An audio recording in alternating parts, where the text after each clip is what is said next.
ఈరోజు మనం మాట్లాడుకునే అంశం ఏంటంటే క్రైస్తవుడు ఎవరు, నిజమైన క్రైస్తవుడు ఎవరు అంటే అందరం ఏమనుకున్నామంటే అందరం క్రైస్తవులమే. బైబిల్ పట్టుకున్న ప్రతి వాళ్ళు క్రైస్తవులే, మందిరానికి వెళ్ళే ప్రతి వాళ్ళు క్రైస్తవులే, వాక్యం వింటున్న ప్రతి వాళ్ళు క్రైస్తవులే. అయితే లేఖనంలో చెప్పట్లా బైబిల్ పట్టుకున్న ప్రతి వాడు క్రైస్తవుడని ఒక్క రెఫరెన్స్ కూడా కనపడదు. మందిరానికి వెళ్ళే ప్రతి వాడు క్రైస్తవుడని ఒక్క రెఫరెన్స్ కూడా కనపడదు. మరి ఎవరు నిజమైన క్రైస్తవులు అంటే, క్రైస్తవుడు అనే పదానికి నిర్వచనం ఏంటంటే క్రీస్తుకు చెందిన గుంపు. క్రీస్తుకు చెందిన గుంపు. క్రైస్తవుడు అనే పదం కొత్త నిబంధనలో 13 సార్లు వాడబడింది. చూడండి, ఒక మాట చదువుకుందాం. అపోస్తల కార్యములు 11వ అధ్యాయము. అపోస్తల కార్యములు 11వ అధ్యాయము 26వ వచనం.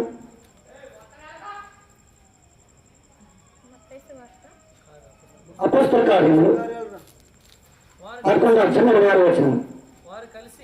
వారు కలిసి ఒక సంవత్సరం అంతయు సంఘములో ఉండి బహుజనులకు వాక్యమును బోధించిరి. మొట్టమొదట అంత్యోక వాళ్ళ శిష్యులు క్రైస్తవులను బదిరి. ఎవరన్నారు? మొట్టమొదట అంత్యోకలోని ప్రజలు క్రైస్తవులను బదిరి. క్రైస్తవులకు బ్రతకడం అంత సులభం కాదు. క్రైస్తవుడిగా జీవించడం అంత సులభతరం కాదు. క్రైస్తవుడు అని ట్యాగ్ పెట్టుకున్నంత మాత్రానే మనం క్రైస్తవుడు కాలేము. నామం చూడాలి. ఒక మనిషి కారు షెడ్లోకి వెళ్ళినంత మాత్రానే ఆ మనిషి కారు కాలేడు. ఒక మొబైల్ షాప్లోకి వెళ్ళినంత మాత్రానే ఆ మొబైల్ మనిషి కాలేడు. మనిషే, వస్తువే. నకిలీ క్రైస్తవుడే, నిజమైన క్రైస్తవుడే. దేవునికి స్తోత్రం. హల్లెలూయా. చూడండి, అపోస్తల కార్యాలు 26వ అధ్యాయం 28వ వచనం. అపోస్తల కార్యముల గ్రంథము 26వ అధ్యాయం 28వ వచనము. అందుకు అగ్రిప్ప, ఎంత సులభంగా నన్ను క్రైస్తవులుగా చేర్చున్నావే అని పౌలుతో చెప్పను. అంటే ఇక్కడ సందర్భం ఏంటంటే, ఇక్కడ ఒక వ్యక్తి నువ్వు పిచ్చోడు, నువ్వు అతి చదువు వలన నీకు పిచ్చి పట్టింది. నువ్వు తెలివైన అనుకుంటున్నావు, కానీ ఎవరో తెలుసా? పిచ్చోడు. నీకు అతి పిచ్చి వలన నీకు పిచ్చి పట్టింది. అంటే దేవుని స్వార్థ ప్రకటించారు పౌలు గారు, దేవుని మాటలు ప్రకటించారు పౌలు గారు. అయితే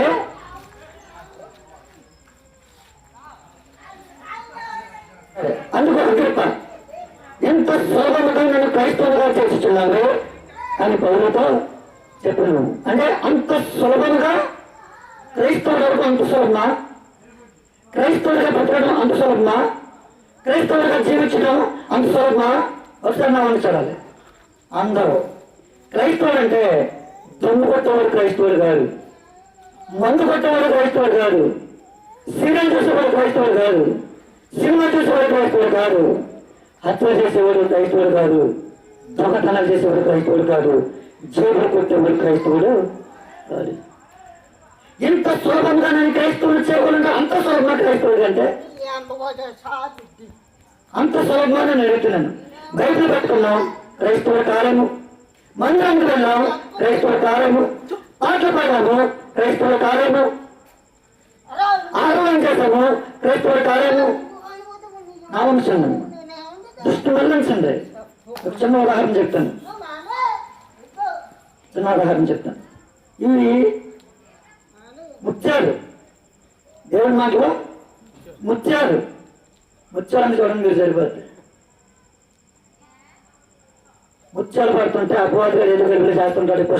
అది మొదటి నుండి అది కొంతలు కొట్టుకోలేదు. అది సత్యం ముందు నిలవలా.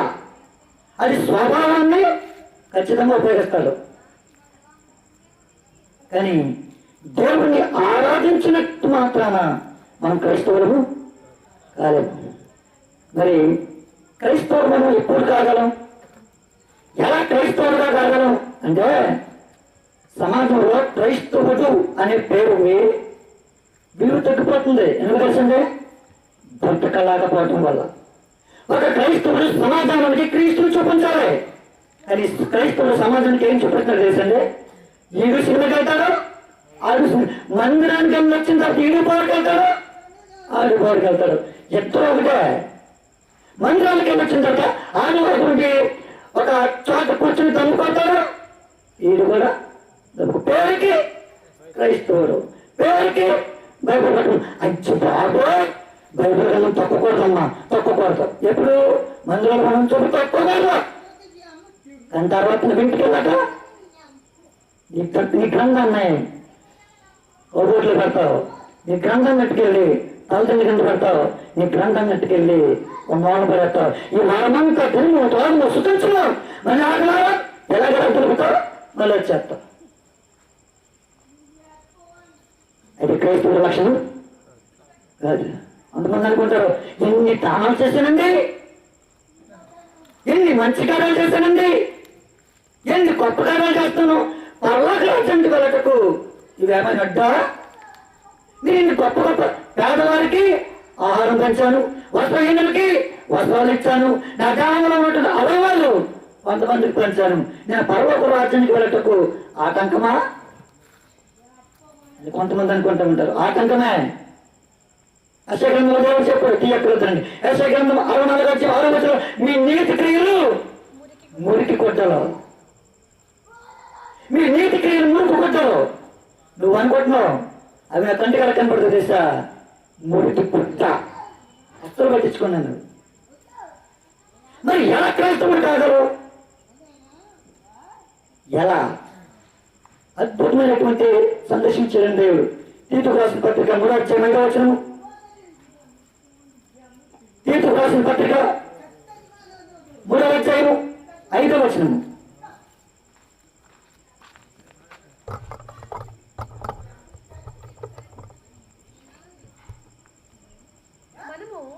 మనము నీతిని అనుసరించి చేసిన క్రియల మూలముగా కాక తన కనికరము చొప్పుననే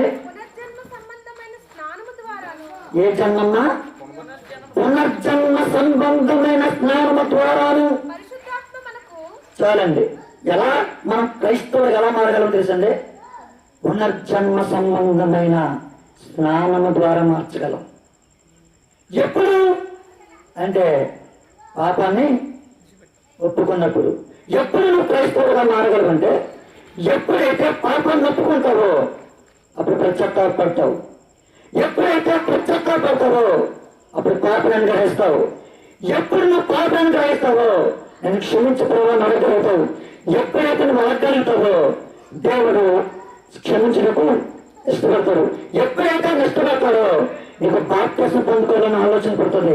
ఎప్పుడైతే నువ్వు బాప్తిసం పొందుకుంటావో, నీటి ద్వారా ఎప్పుడైతే నువ్వు చనిపోతావో, నీటి ద్వారా ఎప్పుడైతే నువ్వు సమాధి చేయబడతావో, నువ్వు నీటి ద్వారా మరలా నూతన జీవితాన్ని నువ్వు పొందుకోగలుగుతావు. దేవునికి స్తోత్రం. హల్లెలూయా. ఇదే మాట యోహాను సువార్త 3:3 యోహాను సువార్త 3:3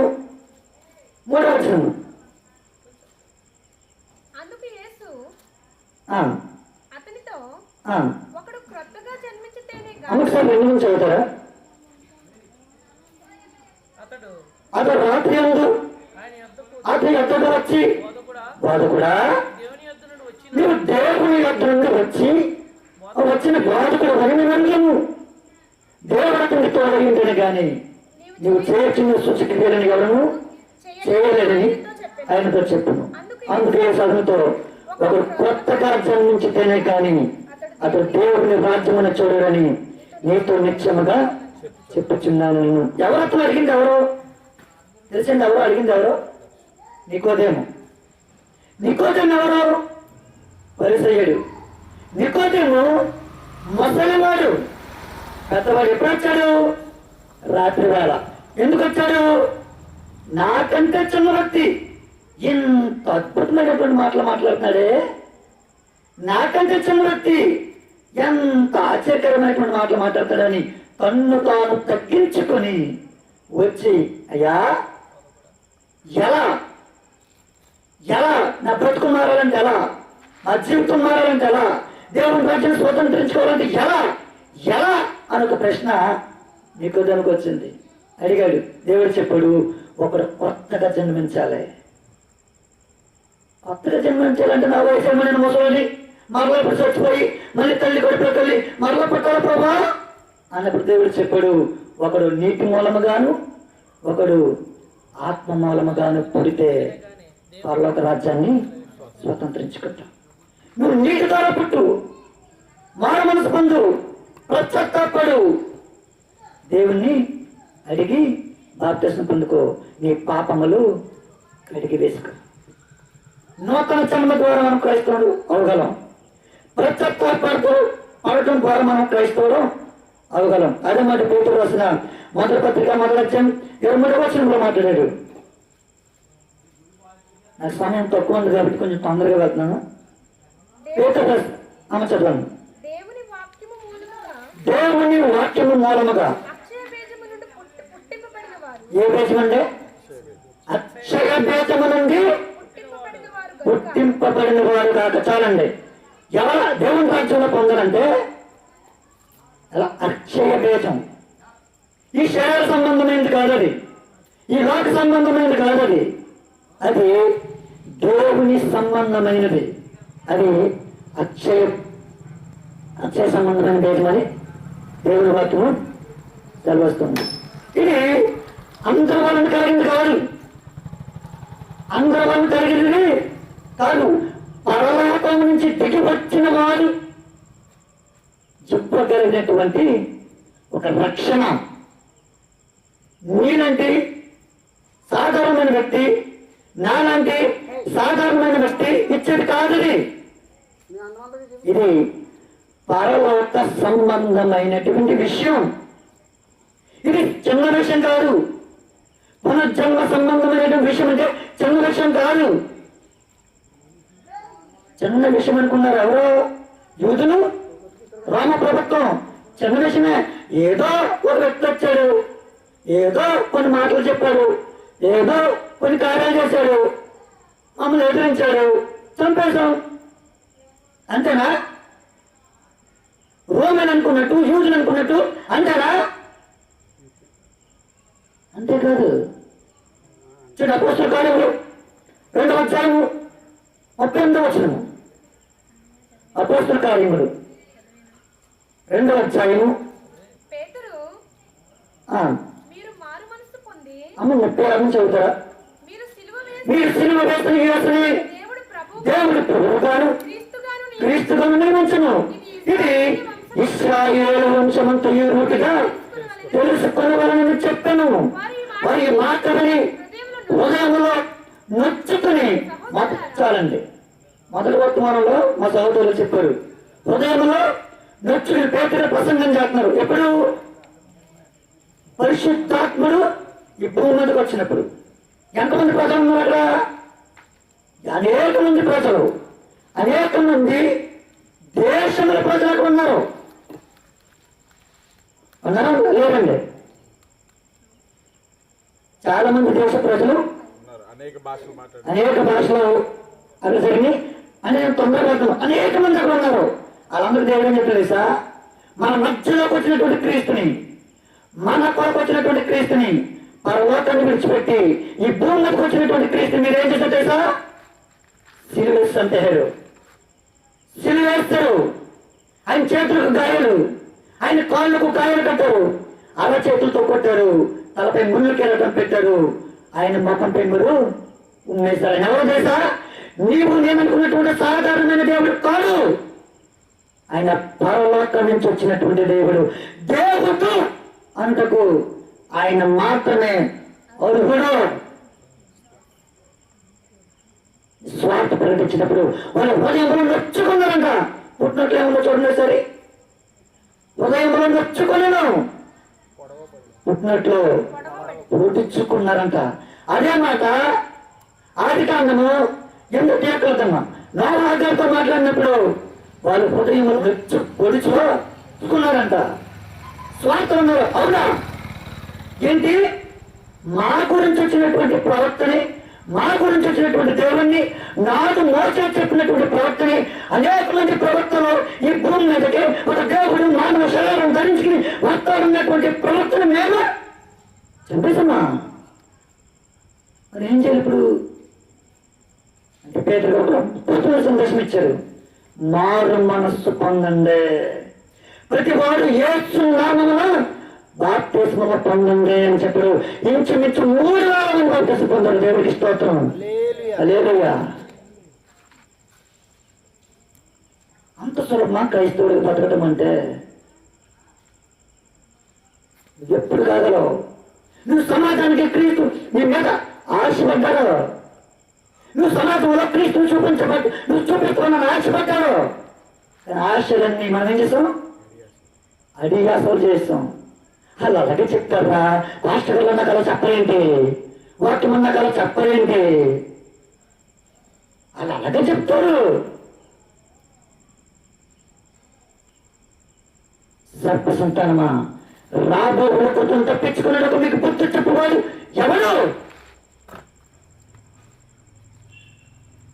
చిన్న విషయం కాదండి. రక్షణ అనేది చిన్న విషయము కాదు. దేవుడితో సంబంధం చిన్న విషయము కాదు. ఆయన ఆజ్ఞలు మనం పాటించాలి, ఆయన నిబంధన మనం పాటించాలి. మనం దేవుని పిల్లలను, దేవుని వారము. చూడక మాట చదువుకుని ముగించుకుందాం. యోహాను మొదటి పత్రిక 2వ అధ్యాయము 3వ వచనము. యోహాను మొదటి పత్రిక.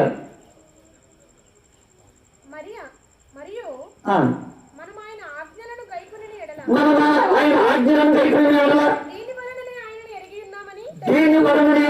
ఉన్నామని తెలుసుకుందాము. ఆయనను ఎరిగి ఉన్నామని చెప్పుకొనొచ్చు.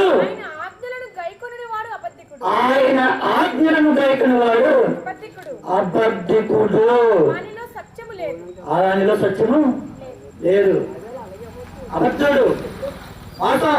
నేను ప్రార్థన వెళ్ళిపోతున్నాను, నేను బైబిల్ చదివేస్తున్నాను, నేను పాటలు పాడుతున్నాను, నేను ఆరాధన చేసేస్తున్నాను, నేను దేవుని స్తుతిస్తున్నాను, దేవుని మహిమపడుతున్నాను, నీకు కనపడుతున్నాను అంటే దేవుడు అన్నాడు నీ నీటికి ఉన్నాయి చూడు, ఆయన అక్కడ కనపడలేదు అని ఆయన నువ్వు అనుకుంటావు. ఏమని? నేను బాగా పాడుతున్నాను నువ్వు అనుకుంటున్నావు, నేను బాగా మందిరానికి వస్తున్నాను నువ్వు అనుకో. అది నీ కొలుతుంది, అది దేవుని కొలత కాదు. అది నువ్వు ఏర్పరచుకున్నావు, అది బాగుంది, అది దేవుని బాగుంది కాదు.